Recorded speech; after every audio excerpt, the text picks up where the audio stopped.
Hello, ladies and gentlemen. It's Ukrainian, also Russian and Chinese talk show, but we'll stick to Ukrainian probably more than anything else. And my name is Sasha Starr, and today's my guest is Professor Jonathan Lockwood. Welcome to the show, Jonathan. Glad to Great be to here, have Sasha. you as always.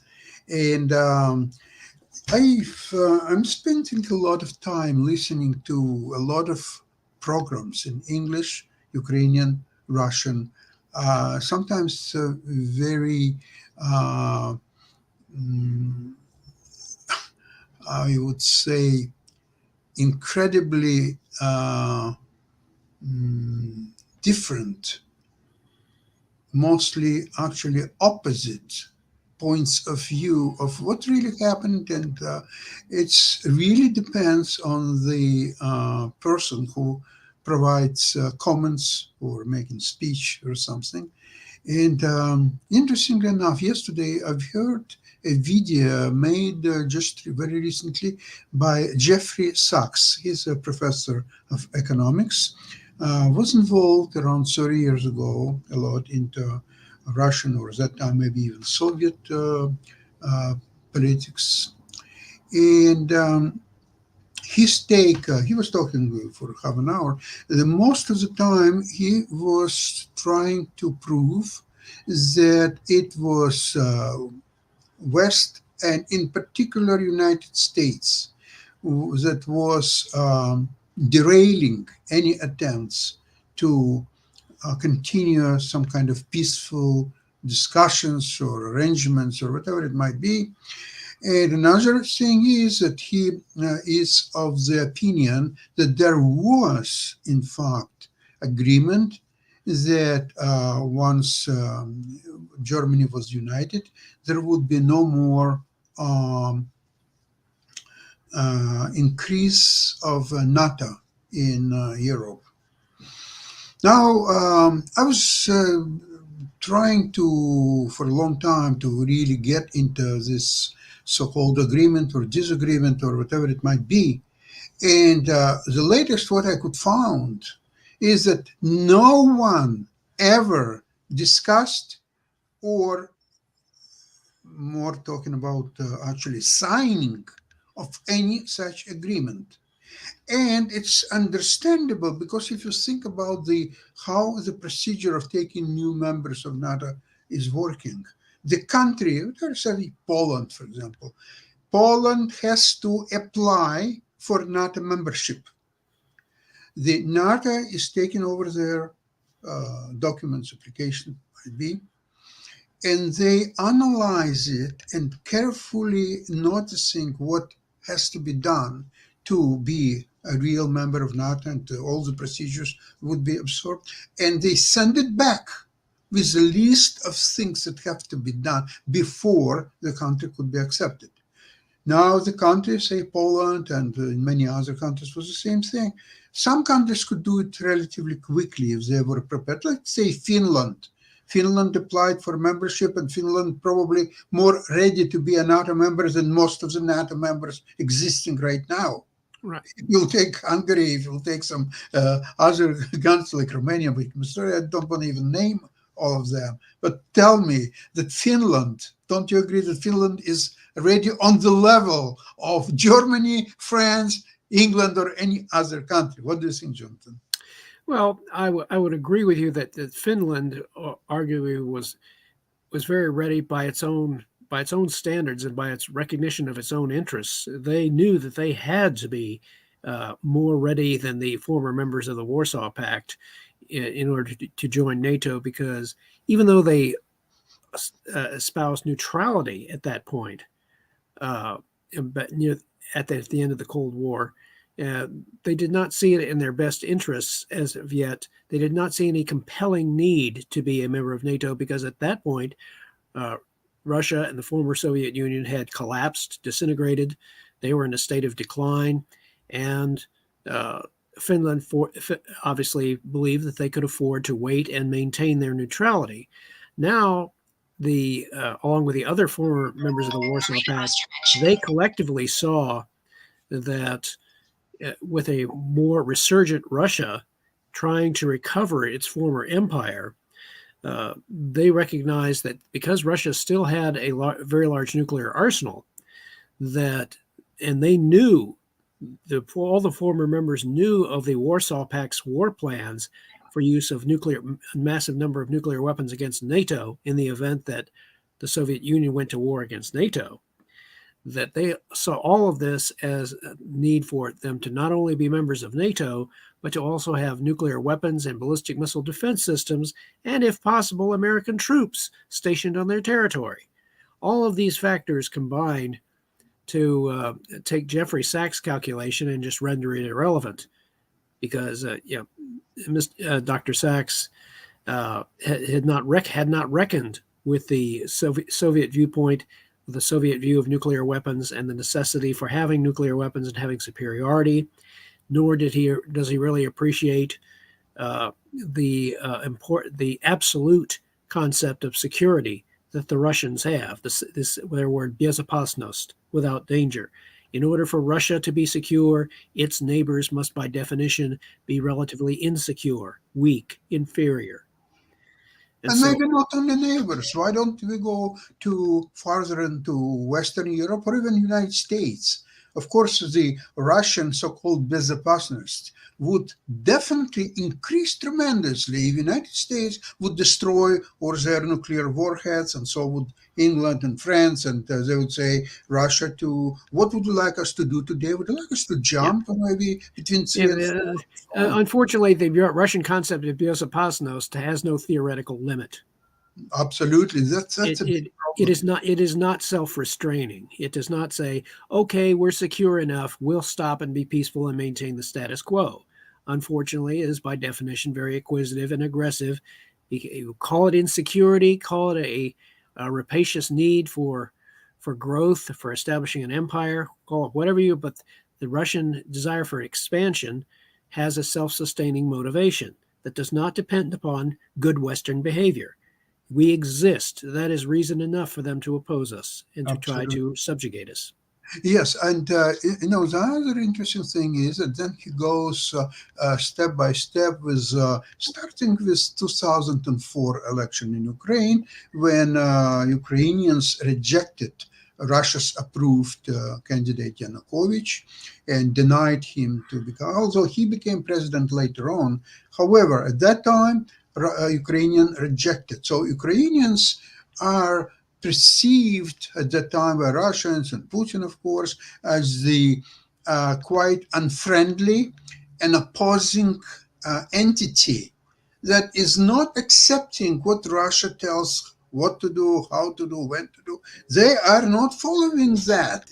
It's a crime in Putin's understanding, and that obviously by the 2007 he had his famous speech in Munich, and where he now openly declared all West as enemy of Mother Russia, and Russia will do anything in its power to oppose and would fight indefinitely for the multipolar world, not the unipolar, which is presumably run by United States. Russia will never agree to that, or so on. So now we are coming to Dr. Professor Mershammer theory of how he calls it, the real politics.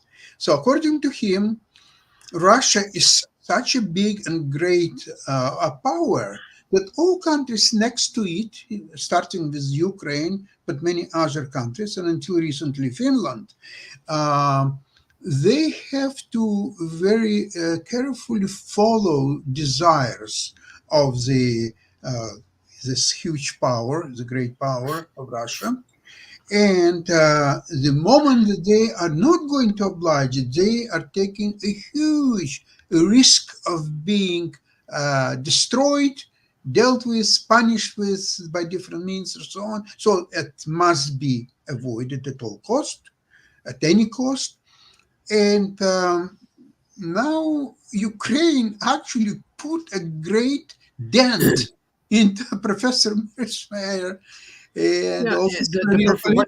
what Sasha, what the professor obviously overlooked and did not consider is the fact that former Russian President Boris Yeltsin, remember in his speech to the Russian Duma in 1994, he stated, quote, "The only reason Russia is considered a great power is because its armed forces have nuclear weapons." I mean, that statement right there tells you all you need to know, and it shows you how fragile and on how narrow a base Russia's great power status rests. It does not rest on Russian economic influence, cultural influence, ideological influence, or anything else, but on its possession of a marginally superior nuclear weapons arsenal, which, although it's the single largest, it is certainly not larger than all of the NATO nations and the U.S. combined. Jonathan, I want to mention something. On one of the programs here on Pod TV, I had an opponent who is he's a lawyer, fairly young, very attractive, by the way, and he is, of course, heavily leaning Republican. Who is dreaming about Donald Trump become president of the United States again? And he is obviously proponent of interests of Mr. Putin, and he believes that as soon as Trump will become a president, Russia and United States will become great friends again, and that's the way to go. And by the way, what's interesting, I heard it from him yesterday, and yesterday there was a speech uh, by Mr. Putin, an article on the same thing written by Mr. Surkov, which is one of the closest advisors, at least until recently, of Mr. Putin. And what they're saying now is that the world is going into theory of the northern powers of United States, Western Europe, and Russia. And this triangle will power the world for the next 500 years or so on. So this is something new, what is thrown in the information ocean. Now, so I ask this young lawyer, when you are talking about Russia and Putin and you are admiring all of that, tell me the truth. If Russia wouldn't have nuclear arsenal with its a percent and a half of the world economy, would you even spend that 10 seconds of your time talking about this country one way or another? And he says, obviously not. So this is with respect of nuclear power of Russia. But Jonathan, I would like to, no, I'm not going to say to correct you, but to maybe clarify something, that the great nuclear arsenal, it might be even 99%, but there is yet 1% is the ability to actually use that arsenal.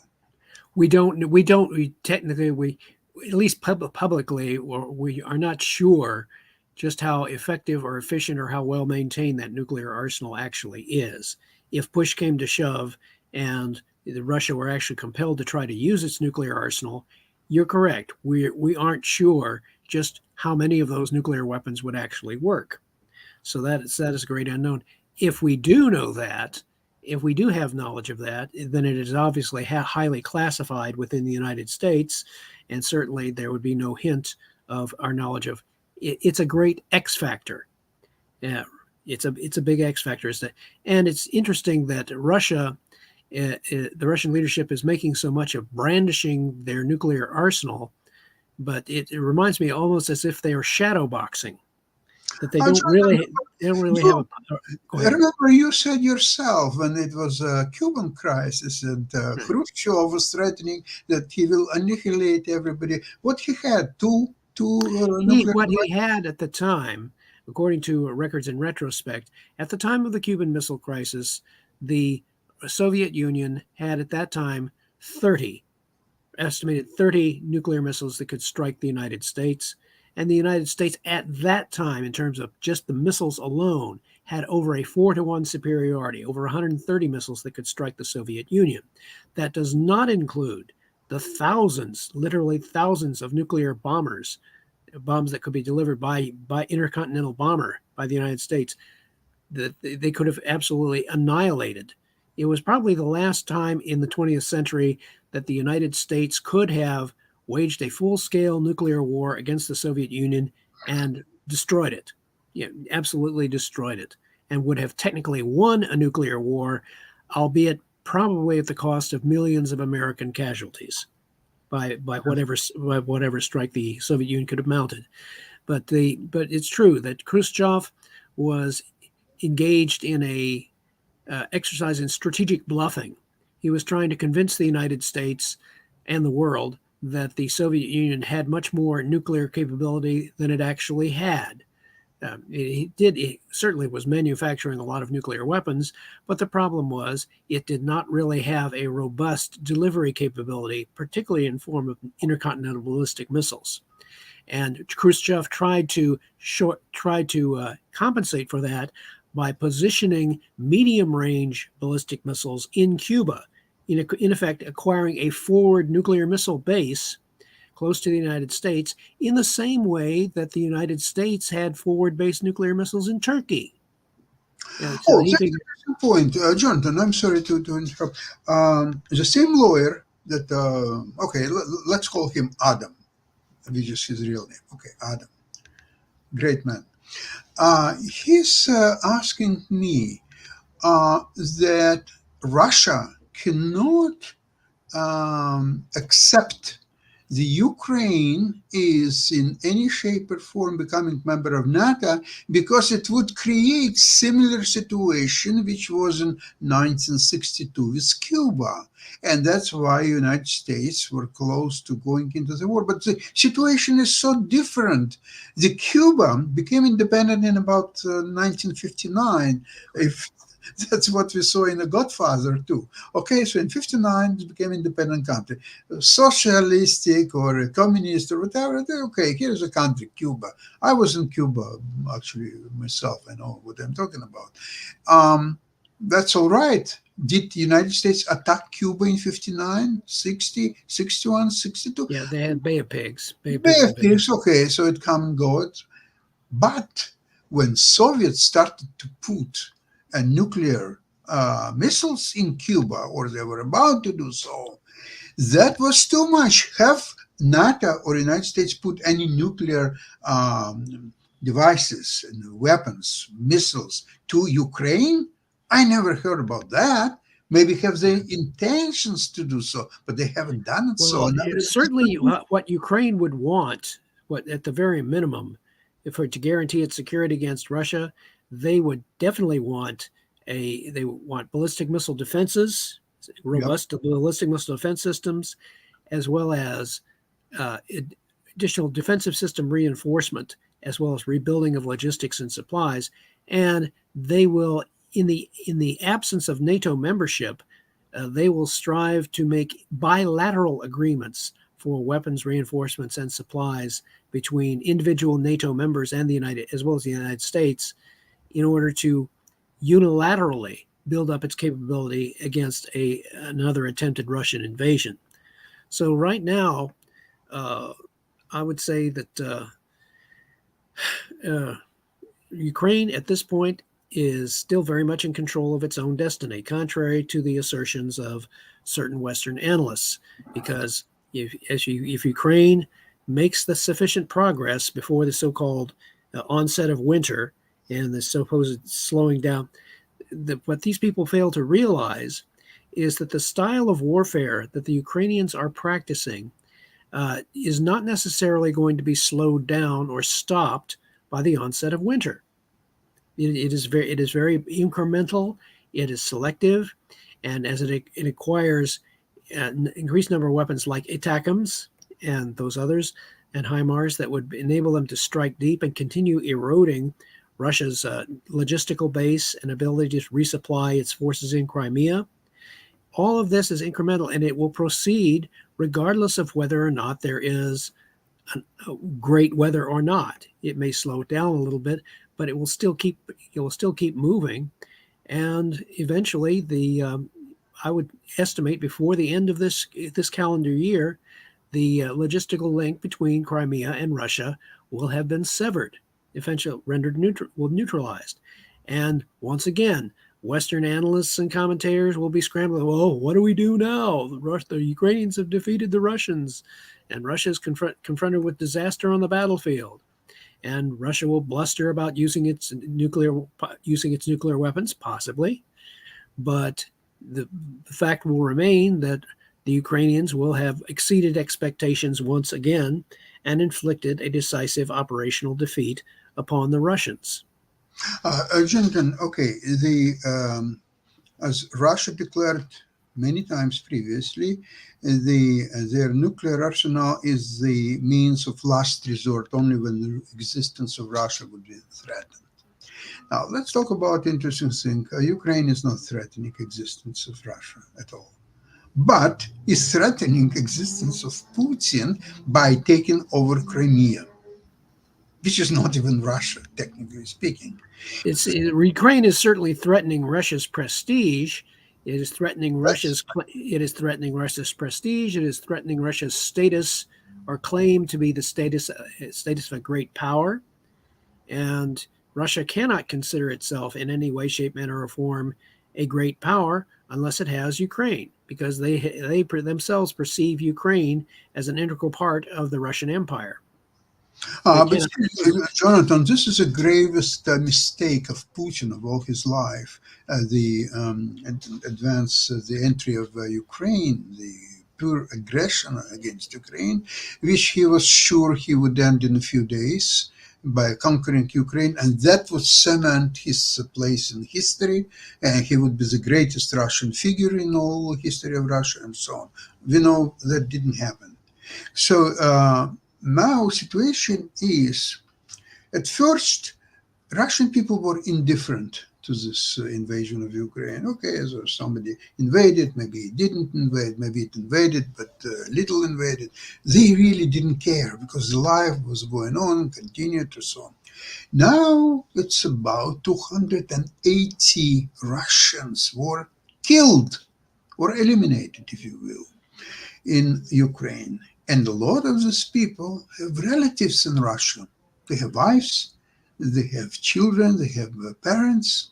So now with this number, when you consider that in 15 years in Afghanistan war, Russians lost 15,000 people. And here in a year and a half, they lost 280,000 people.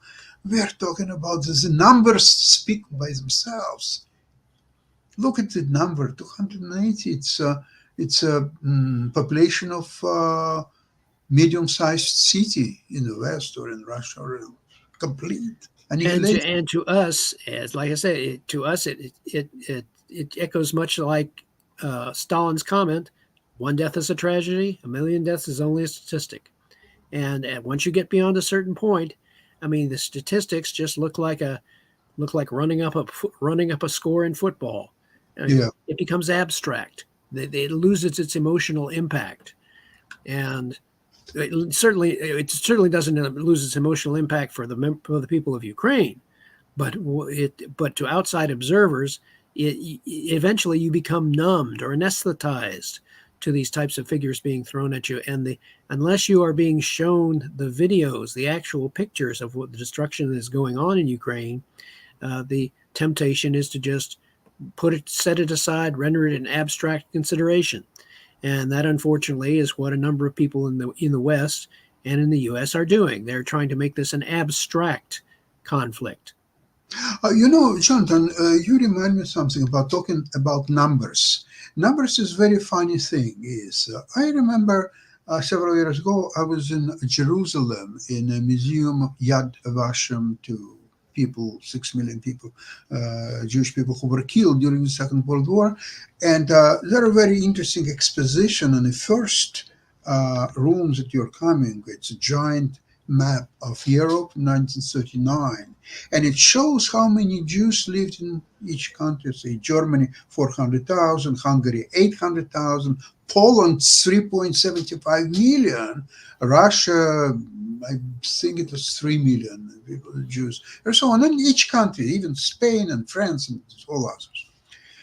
Okay, you're going through museum, and then when you're exiting, the same map of Europe, the same size, 1945. And how many Jews were left in all of these countries? Russia, 1.5 million, half. Germany, 80,000, was 400,000. Poland, remember, almost 4 million people, 30,000 were left alive. All others were killed, and so on. Okay, we are talking about huge numbers, millions, or you can understand the gravity of this situation, but with the numbers, you can't comprehend it. You cannot really. What's the difference between 5 million, 7 million, 2 million, 25 million? You can't comprehend. These two large numbers. But a year or 2 years later, I was in Amsterdam in the Museum of Anne Frank. And on the very top, there is a map, and it's a schedule of trains leaving Amsterdam with so many Jews and the dates and how many people were deported, how many people came back. There we go into schedule. Let's see, remember November 8, 1942.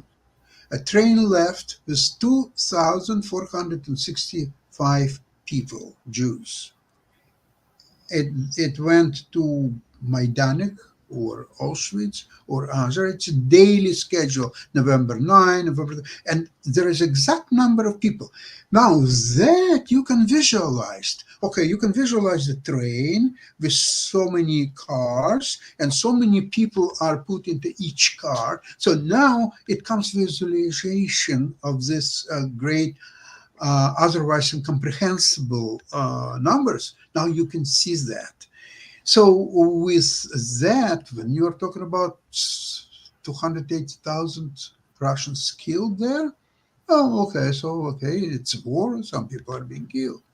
But when you're talking about a tragedy of each of this person being killed for what? Okay, you understand that 27 million Russians, not only Russians, but mostly Russians, or probably half Russians, half Ukrainians, but there were many others, were killed during Second World War. So you understand that they were fighting to save their mother country, to survive the incredible attack of Germans. And, I don't think we have time to cover that, but I must say at least 2 words about that. Maybe you are following this Canadian gaffe during the Zelensky visit. There was, in fact, he was, I think, 90 plus years old, war veteran, which was supposed to be perceived as the Ukrainian war hero. On the other hand, he was part of SS Galicia, which participated in numerous murders, and not only against Russians, but against Poles, against Slovaks. How many Jews were killed? Nobody keeps a score of that either. And now, the Speaker of Canadian Parliament already resigned, but it will go much farther than that. Russian propaganda now says that, look, of course, Zelensky applauded to this war criminal because he is fascist himself. So obviously that's the reason why he applauded it. So that was a huge scandal which is just started to open up. Who is invited him, why he's invited, why people applaud him, and so on. It's going to be quite an interesting scandal. And while we already touched the theme of Holocaust, that's what makes the Second World War standalone war unlike any others in the history of the world. because that war is somehow cannot be disconnected from the Holocaust. They come together. The Holocaust was a big part of that war. That's why war in Nuremberg process and so many other things happened. After First World War, there was no Nuremberg process. It was a war. One country fighting against the other country, or coalition of countries fighting another coalition. One won, one lost. Okay, that happens.